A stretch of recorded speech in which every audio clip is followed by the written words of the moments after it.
नमस्कार दोस्तों, आइए जानते हैं पश्चिम बंगाल की दिन भर की ताज़ा और बड़ी खबरें। वीडियो को लाइक कीजिए और अगर अभी तक आपने चैनल को सब्सक्राइब नहीं किया है तो जल्दी से सब्सक्राइब कर लीजिए।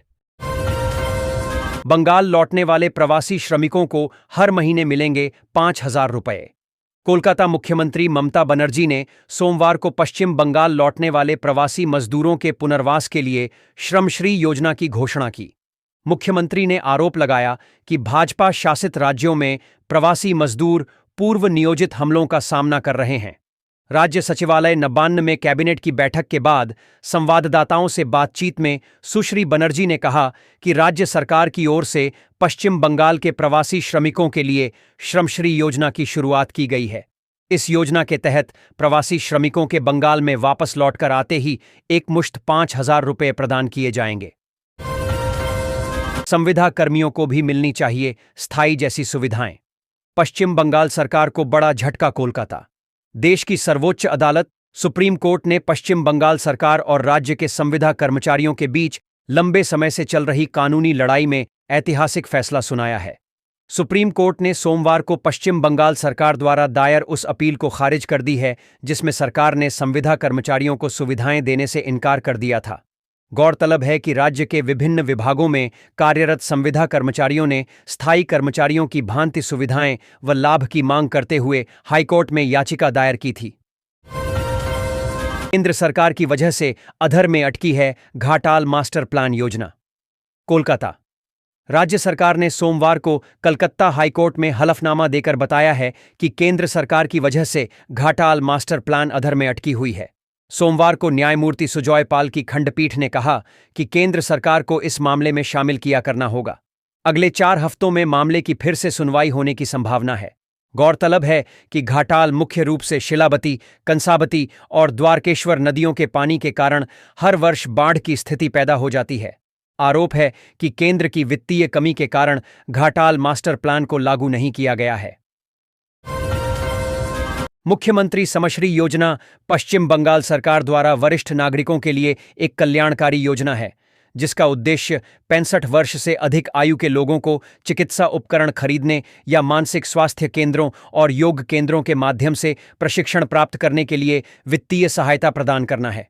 यह सहायता DBT direct benefit transfer mode के माध्यम से 3,000 रुपये की एकमुश्त राशि के एमिटी यूनिवर्सिटी कोलकाता के नए शैक्षणिक सत्र का शुभारंभ। कोलकाता। महानगर में स्थित एमिटी यूनिवर्सिटी कोलकाता ने सोमवार को विश्व बांग्ला कन्वेंशन सेंटर में ओरिएंटेशन प्रोग्राम का आयोजन किया जिसमें 2,500 से अधिक छात्रों के प्रवेश के साथ नए शैक्षणिक वर्ष का शुभारंभ हुआ। कार्यक्रम की शुरुआत वैदिक हवन और दीप प्रज्वलन के साथ हुई। इस समारोह में एमिटी एजुकेशन ग्रुप के प्रतिष्ठित गणमान्य व्यक्ति उपस्थित थे जिनमें यूनिवर्सिटी के कुलाधिपति डॉ अतुल चौहान, यूनिवर्सिटी के कुलपति प्रोफेसर डॉ अशोक कुमार श्रीवास्तव, एमिटी एजुकेशन ग्रुप के वरिष्ठ उपाध्यक्ष यू रामचंद्रन व एमिटी एजुकेशन ग्रुप की सहायक उपाध्यक्ष मार्केटिंग आउटरीच और एडमिशन डॉ प्रीति साहनी शामिल थे। पूजा से पूर्व 24 मंडपों का कर सकेंगे दीदार। कोलकाता महानगर की दुर्गा पूजा अब सिर्फ धार्मिक उत्सव नहीं रह गई है बल्कि यह कला और शिल्प का भव्य प्रदर्शन बन चुकी है। इसी कड़ी में इस वर्ष भी मास आर्ट संस्था राज्य सरकार और यूनेस्को के सहयोग से प्रीव्यू शो का आयोजन करने जा रही है। इस शो के दौरान 24 प्रमुख पूजा समितियों के मंडपों का दर्शन कराया जाएगा। आयोजन 18 से 22 सितंबर के बीच होगा। दर्शन का समय प्रतिदिन शाम 6 बजे से अगले दिन सुबह 4 बजे तक रहेगा। प्रीव्यू शो देखने के लिए निःशुल्क पास जारी किए जाएंगे। युवाश्री योजना पश्चिम बंगाल सरकार द्वारा बेरोजगार युवाओं के लिए शुरू की गई एक वित्तीय सहायता योजना है। इसे पहले युवा उत्साह कार्यक्रम YUP के नाम से जाना जाता था। इस योजना के तहत सरकार बेरोजगार युवाओं को 1,500 रुपये प्रति माह का वित्तीय सहायता प्रदान करती है ताकि वे अपनी रोजगार क्षमता बढ़ाने के लिए शिक्षा या प्रशिक्षण प्राप्त कर सकें। यह योजना पश्चिम बंगाल के श्रम विभाग द्वारा संचालित की जाती है और रोजगार बैंक में पंजीकृत युवाओं को लाभान्वित करती है। तपस्या। वर्चस्व की जंग में भिड़े 2 गुट, रणक्षेत्र बन गया इलाका। झड़प। एक दूसरे को लक्ष्य कर फेंके ईंट पत्थर, कई घायल, दो गंभीर संवाददाता। कोलकाता पुराने विवाद को लेकर महानगर के तपस्या इलाके में दो गुट के सदस्य रविवार रात को आपस में उलझ गए। इस घटना के कारण रविवार को इलाका रणक्षेत्र में तब्दील हो गया। स्थानीय लोगों का दावा है कि शुरुआत में यह झड़प बहस से हुई, लेकिन पल भर में मारपीट में तब्दील हो गई। पास ही में मौजूद ट्रेन की पटरियों से पत्थर उठाकर एक दूसरे को लक्ष्य कर फेंका गया। इसके साथ ही इलाके में इस दौरान बम की आवाज भी सुनाई दी। हावड़ा नगर निगम में प्रशासनिक बोर्ड गठन के 4 साल हुए पूरे। हावड़ा नगर निगम के बोर्ड की मियाद खत्म होने के बाद मुख्यमंत्री ममता बनर्जी के निर्देश पर निगम का कामकाज संभालने के लिए डॉ सुजय चक्रवर्ती के नेतृत्व में प्रशासनिक बोर्ड का गठन किया गया था। इस बोर्ड के 4 साल मंगलवार को पूरे हो गए। इस दिन एक संवाददाता सम्मेलन को संबोधित करते हुए डॉ चक्रवर्ती ने कहा कि पिछले 4 वर्षों में कई महत्वपूर्ण काम किए गए हैं। यह सही है कि कुछ काम होने बाकी हैं। उन्हें जल्द पूरा करने का लक्ष्य रखा गया है। उन्होंने कहा कि शहर के विकास के लिए आने वाले दिनों में कई नई योजनाएं शुरू की गई हैं। महानगर में डेंगू मलेरिया का प्रकोप, पूजा कमेटियों को किया गया सतर्क। महानगर में डेंगू के साथ मलेरिया भी धीरे धीरे पैर पसार रहा है। हालात को देखते हुए सोमवार को कोलकाता नगर निगम केएमसी में एक अहम बैठक हुई। बैठक की अध्यक्षता डिप्टी मेयर और स्वास्थ्य विभाग के एमएमआईसी अतिन घोष ने की। केएमसी की ताज़ा रिपोर्ट के अनुसार इस वर्ष जनवरी से अब तक 300 लोग डेंगू और 1156 लोग मलेरिया से संक्रमित हुए हैं। निगम ने आगामी दुर्गा पूजा को देखते हुए सभी पूजा कमेटियों को सतर्क रहने का निर्देश दिया है। साथ ही निगम की टीमें पूजा पंडालों का निरीक्षण करेंगी। फोरम फॉर दुर्गोत्सव के माध्यम से प्रत्येक कमेटी को पत्र भेजा जाएगा। प्रकृति को नष्ट कर रहा है एआई, बचाव के लिए ग्रीन एआई जरूरी, बोले प्रसेनजीत मजूमदार, कोलकाता।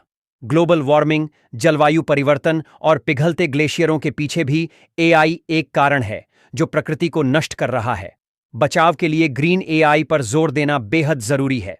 यह कहना है ग्रीन एआई स्टार्टअप के संस्थापक निदेशक एवं धीरूभाई अंबानी यूनिवर्सिटी के प्रोफेसर प्रसेनजीत मजूमदार का।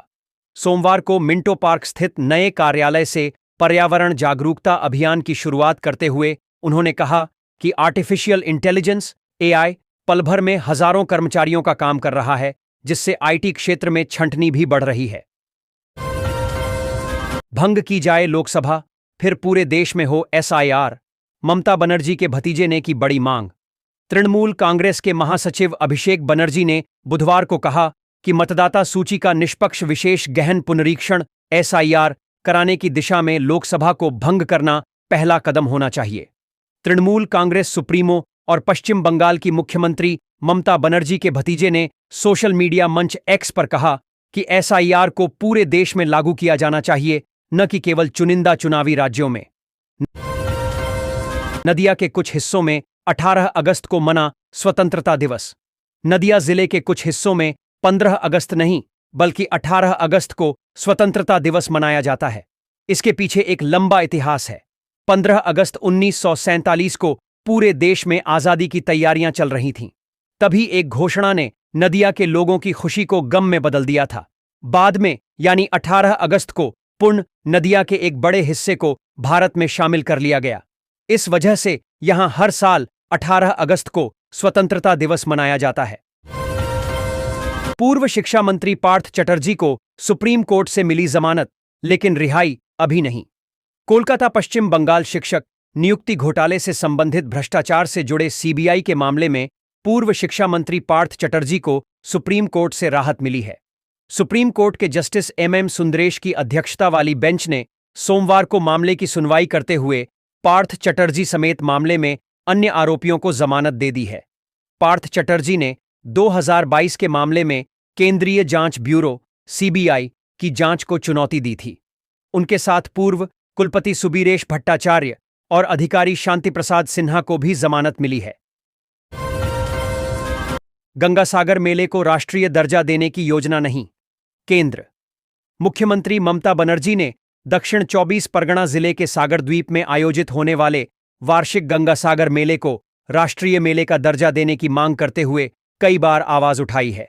इसे लेकर दक्षिण 24 परगना जिले से मथुरापुर लोकसभा क्षेत्र के सांसद बापी हल्दर ने केंद्र सरकार ने गंगासागर मेले को राष्ट्रीय मेले का दर्जा दिए जाने के संबंध में केंद्र सरकार से जानकारी मांगी थी। इसका जवाब देते हुए केंद्रीय संस्कृति एवं पर्यटन मंत्रालय ने स्पष्ट कर दिया है कि फिलहाल गंगासागर मेले को राष्ट्रीय मेले का दर्जा देने की कोई योजना नहीं है। रानीगंज के कल्याण बने नीट यूजी टॉपर, एनटीए ने गलती सुधारी। रानीगंज कोयलांचल के कल्याण चट्टोपाध्याय इस वर्ष की राष्ट्रीय पात्रता सह प्रवेश परीक्षा नीट यूजी के टॉपर घोषित हुए हैं। दरअसल प्रधानमंत्री कार्यालय पीएमओ से चट्टोपाध्याय परिवार को एक पत्र भेजा गया है, जिसमें छात्र की उपलब्धि के लिए बधाई देते हुए सूचित किया गया है कि कल्याण से 30 अगस्त को प्रधानमंत्री नरेंद्र मोदी और 31 अगस्त को राष्ट्रपति द्रौपदी मुर्मू वर्चुअली जुड़कर बात करेंगे। पत्र में कल्याण को नेशनल टॉपर बताया गया है। इस सूचना के बाद सोमवार शाम को जेके कोलियरी के न्यू माइंस स्थित कल्याण के घर पर बधाइयों का तांता लग गया। जेई रिजल्ट ऑफ कॉलेजों में दाखिले में देरी के खिलाफ करेंगे आंदोलन, शुभेंदु। विपक्ष के नेता ने राज्यपाल से मामले में हस्तक्षेप की मांग करते हुए सौंपा ज्ञापन। संवाददाता, कोलकाता पश्चिम बंगाल में उच्च माध्यमिक परीक्षा के परिणाम आए 3 महीने हो गए हैं, पर राज्य सरकार अब तक सरकारी कॉलेजों में प्रवेश प्रक्रिया शुरू नहीं कर पाई है। इससे राज्य के 5 लाख उच्च माध्यमिक परीक्षार्थियों का भविष्य अंधकार में लटका हुआ है। पश्चिम बंगाल संयुक्त प्रवेश परीक्षा WBJE होने के 4 महीने बाद भी इसका रिजल्ट घोषित नहीं हुआ है। राज्य विधानसभा में विपक्ष के नेता शुभेंदु अधिकारी ने सोमवार को इस मुद्दे पर राज्यपाल CV आनंद बोस को ज्ञापन सौंपा और मामले में हस्तक्षेप करने की मांग की। मेंटल हेल्थ सर्वे के नाम पर NRC के लिए सर्वेक्षण, सतर्क रहें, ममता। कोलकाता मुख्यमंत्री ममता बनर्जी ने सोमवार को आरोप लगाया कि कल्याणी स्थित अखिल भारतीय आयुर्विज्ञान संस्थान एम्स द्वारा घर घर जाकर कथित रूप से मानसिक स्वास्थ्य सर्वेक्षण कराया जाना राज्य में परोक्ष रूप से राष्ट्रीय नागरिक पंजी NRC लागू करने का प्रयास है। राज्य सचिवालय नबान्न में संवाददाता सम्मेलन में सुश्री बनर्जी ने यह भी दावा किया कि कई एजेंसियां मतदाता सूची से नाम हटाने के लिए सर्वेक्षण कर रही हैं। उन्होंने लोगों से सतर्क रहने और राज्य सरकार से तथ्य की पुष्टि किए बिना ऐसे किसी भी कार्यक्रम में भाग न लेने का आग्रह किया। मदरसा स्कूल समितियों के नामांकन में बवाल, कोलकाता। पश्चिम बंगाल के पूर्व मेदिनीपुर जिले के नंदीग्राम और दक्षिण 24 परगना जिले के भांगड़ में सोमवार को मदरसा स्कूल समितियों के लिए नामांकन दाखिल करने के दौरान 2 समूहों के बीच झड़प हो गई। पुलिस ने हस्तक्षेप कर स्थिति को काबू में किया। नंदीग्राम में नामांकन प्रक्रिया के दौरान माकपा और तृणमूल कांग्रेस समर्थकों के बीच भिड़ंत हो गई। माकपा का आरोप है कि समिति चुनाव के लिए नामांकन दाखिल करने गए उसके कार्यकर्ताओं को तृणमूल समर्थकों ने रोका और उन पर हमला किया। पीएम मोदी के साथ मंच साझा नहीं करेंगी ममता बनर्जी, इस वजह से बंगाल सीएम ने लिया ऐसा फैसला। राज्य ब्यूरो, जागरण, कोलकाता। बंगाल की मुख्यमंत्री ममता बनर्जी 22 अगस्त को कोलकाता मेट्रो की 3 परियोजनाओं के उद्घाटन समारोह में मौजूद नहीं रहेंगी। इन परियोजनाओं का उद्घाटन प्रधानमंत्री नरेंद्र मोदी करने वाले हैं। राज्य सरकार के एक शीर्ष अधिकारी ने सोमवार को यह जानकारी दी। उन्होंने कहा कि मेट्रो परियोजनाओं के उद्घाटन में शामिल न होने का निर्णय भाजपा शासित राज्यों में बंगाल के लोगों के कथित उत्पीड़न की पृष्ठभूमि में लिया गया है। 1100 से अधिक छात्रों का भविष्य संकट में, वेस्ट बंगाल में स्थगित हुई NEET UG counselling. Paschim Bengal medical counselling committee WBMCC ने नीट छात्रों को बड़ा झटका दिया है। NEET UG 2025 counselling round 1 result से ठीक पहले पश्चिम बंगाल नीट काउंसलिंग की प्रक्रिया अनिश्चितकाल के लिए स्थगित कर दी गई है। ऐसे में MBBS और BDS दाखिले की प्रक्रिया अब लंबे वक्त के लिए लटक जाएगी। ऐसे में मेडिकल कोर्सेज में दाखिला लेने वाले छात्रों की मुश्किलें बढ़ गई हैं। प्रदेश भाजपा महानगर में 1 लाख महिलाओं के साथ निकालेगी रैली, वह कोलकाता। आगामी वर्ष होने वाले विधानसभा चुनाव के पहले राज्य की मुख्य विपक्षी पार्टी भाजपा ने यहां विशेष प्रचार अभियान शुरू करने का फैसला किया है। सोमवार को महानगर के अलीपुर स्थित नेशनल लाइब्रेरी में पार्टी की ओर से नारी शक्ति सम्मेलन का आयोजन किया गया। इस मौके पर पश्चिम बंगाल के भाजपा के केंद्रीय प्रभारी सुनील बंसल ने महानगर में 1 लाख महिलाओं के साथ रैली निकालने का प्रस्ताव रखा। उन्होंने इस प्रस्ताव का विपक्ष के नेता व भाजपा विधायक शुभेंदु अधिकारी व भाजपा की नेता देबश्री चौधरी ने समर्थन किया। पीड़ित परिवार को मिला 16 लाख का मुआवजा। कॉलेज बिल्डिंग से गिरकर हुई थी ठेका श्रमिक की मौत, 12.5 लाख रुपये का दिया गया चेक। इलाज पर खर्च हुए 3.5 लाख और अंत्येष्टि को दिए गए थे 20,000 रुपये। घटना के बाद कॉलेज परिसर में minority social workers society of ठेका कंपनी के बीच बैठक में बनी सहमति। दुर्गापुर शहर के विधाननगर स्थित निजी इंजीनियरिंग कॉलेज की 4 मंजिला इमारत से नीचे गिरकर शेख हैदर अली 25 नामक ठेका श्रमिक की मौत के बाद उसके पीड़ित परिवार को संबद्ध ठेका कंपनी ने कुल 16,20,000 रुपये का मुआवजा दे दिया। नाय नॉर्थ बैरकपुर में अतिक्रमण के खिलाफ चला विशेष अभियान।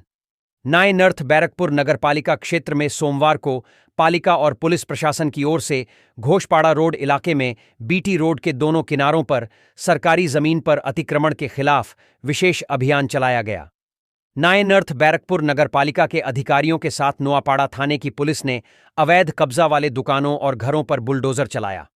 पुलिस प्रशासन की ओर से दुकानदारों और हॉकर्स को चेतावनी देते हुए कहा गया कि वे अपनी दुकानें बीटी रोड से 10 फीट अंदर की दूरी पर लगाएं।